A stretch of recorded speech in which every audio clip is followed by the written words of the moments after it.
आज के एपिसोड की शुरुआत होती है जब अनुपमा को चिंता होती है कि प्रेम उसका फोन नहीं उठा रहा। वह दिग्विजय से कहती है कि प्रेम गुस्से में घर से निकला है और उसे डर है कि कहीं वह अपनी नाराजगी राही पर न निकाल दे। दूसरी तरफ राही प्रेम से कहती है कि उसने उसकी तरफ से सारे फैसले खुद ही ले लिए हैं। राही अपने प्यार का इजहार करते हुए कहती है कि वह प्रेम का हर हाल में साथ देगी, चाहे उसे पूरी दुनिया ही क्यों न छोड़नी पड़े। इसी बीच अनुपमा प्रेम को मिलने के लिए बुलाती है। प्रेम पूछता है कि आखिर वह उससे क्यों मिलना चाहती है। अनुपमा जवाब देती है कि कुछ सवालों के जवाब जानने का हक उसे भी है। प्रेम मिलने के लिए तैयार हो जाता है और अनुपमा उसे जगह और समय भेजने की बात कहती है। उधर राही परेशान हो जाती है कि अनुपमा और प्रेम की इस मुलाकात का क्या नतीजा निकलेगा, जबकि दिग्विजय भी सोच में पड़ जाता है कि इस बार प्रेम अनुपमा के साथ कैसा व्यवहार करेगा। शाह हाउस में प्रेरणा अपने कमरे को सजा रही होती है। तभी अंश उसकी मदद करने आता है, लेकिन प्रेरणा मना कर देती है।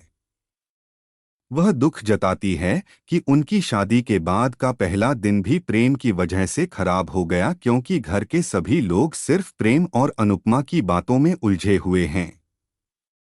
इसी दौरान प्रेरणा फैसला करती है कि अब वह सबको उनकी भावनाओं की अहमियत समझाएगी और जरूरत पड़ने पर अपने लिए खड़ा होना भी गलत नहीं है। इसी मौके पर अंश अपने दिल की बात कहते हुए प्रेरणा से अपने प्यार का इजहार कर देता है। दूसरी ओर प्रेम अनुपमा की डायरी वापस लौटा देता है। अनुपमा कहती है कि अगर उसे डायरी चाहिए होती तो वह किसी और से मंगवा लेती। प्रेम तंज कसते हुए पूछता है कि क्या उसे सिर्फ एक बार फिर बेइज्जत करने के लिए बुलाया गया है। अनुपमा कहती है कि आजकल प्रेम खुद ही अपनी इज्जत मिटा रहा है। प्रेम उसे ताना मारते हुए कहता है कि शायद वह फिर से थप्पड़ मारने आई है। लेकिन अनुपमा शांत रहते हुए उससे पूछती है कि आखिर वह इतना बदल क्यों गया है, उसके अंदर इतनी नफरत कहाँ से आ गई और क्या उसने सच में वह फॉर्म जलाया था। वह जानना चाहती है कि आखिर उसके इस पतन की असली वजह क्या है। वहीं दूसरी तरफ श्रुति राही को दवा लेने के लिए कहती है, लेकिन राही साफ शब्दों में कहती है कि उसकी तकलीफ किसी दवा से ठीक नहीं हो सकती, क्योंकि उसकी सबसे बड़ी चोट श्रुति ने दी है। राही आरोप लगाती है कि श्रुति ने प्रेम को गलत रास्ते पर धकेल दिया और उसे चोर बना दिया। श्रुति सफाई देते हुए कहती है कि यह चोरी नहीं बल्कि मुकाबला है। लेकिन राही कहती है कि गलत गलत ही होता है। वह श्रुति से सवाल करती है कि आखिर उसने प्रेम को उससे दूर करने की कोशिश क्यों की। इधर प्रेम अनुपमा से बदतमीजी से बात करता है और कहता है कि अब वह सारी हदें पार कर देगा। अनुपमा उसे समझाती है कि वह यहाँ सिर्फ राही की बात करने आई है।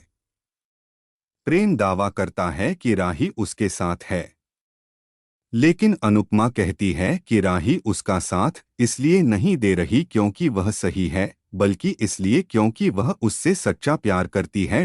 राही भी श्रुति को खरी खोटी सुनाती है। वह कहती है कि अगर श्रुति की कोई लड़ाई है तो वह खुद लड़े, लेकिन उसे और प्रेम को अपनी चालों का मोहरा न बनाए। राही साफ कहती है कि इस मामले में अनुपमा सही है और वे लोग गलत रास्ता अपना रहे हैं। वह श्रुति को चेतावनी देती है कि प्रेम को भड़काना बंद करे और उससे दूर रहे। आखिर में अनुपमा प्रेम को उसके पुराने सपने की याद दिलाती है कि वह एक कैफे खोलना चाहता था। वह पूछती है कि उसका सपना कब और कैसे सिर्फ उसे हराने की जिद में बदल गया। प्रेम कहता है कि राही हमेशा अनुपमा से नफरत करेगी और वह यह नफरत कभी खत्म नहीं होने देगा। इसके जवाब में अनुपमा खुली चुनौती देती है कि अगर प्रेम उसे हराना चाहता है तो पूरी कोशिश कर ले, लेकिन वह उसे फिर से सही रास्ते पर लाकर रहेगी और एक माँ की ताकत क्या होती है यह भी साबित करके दिखाएगी।